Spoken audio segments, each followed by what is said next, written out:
Ulan demiş sensin cenabet.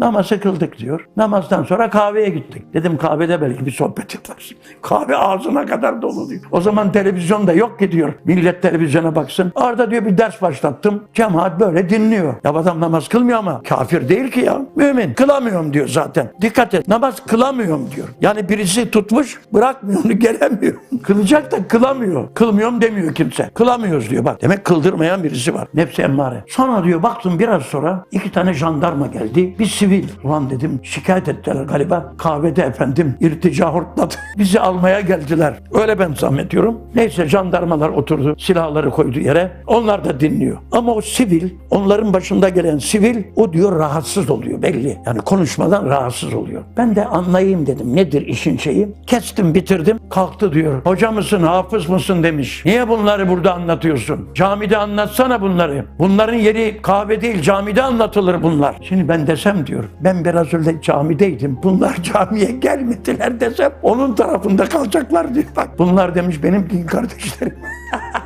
Görüyor musun bak psikolojiye bak. Bu adam köylü ama nur talebesi. Böyle yapmış. Bunlar benim din kardeşlerim. Kahvede de anlatırız, camide de anlatırız. Müslümanın olduğu yerde İslamiyet anlatılır. Ya demiş bakalım abdestleri var mı?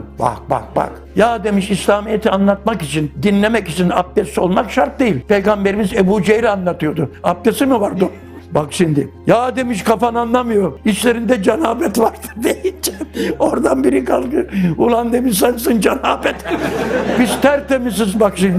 Ulan demiş cenabet sensin. Biz tertemiziz. Anlat hocam demiş. Adama bakıyor falan. Tabii Musa abi gayet bilen. Kardeşler demiş. İslamiyet güneş gibidir demiş. Nasıl güneş sabahleyin demiş. Doğduğu zaman bir gül bahçesine vurdu mu? Gül bahçesi aldığı o ışıktan, o ısıdan güzel kokular salar. Aynı güneş demiş. Gübreliğe de vurur. Gübreden de dumanlar çıkmaya başlar pis kokuyla demiş. İşte İslamiyet de demiş güneş gibidir. İyi kalpli insanlar dinledi mi mis gibi kokarlar. Kötülere leş gibi kokar. Koktu adam demişler, koktu.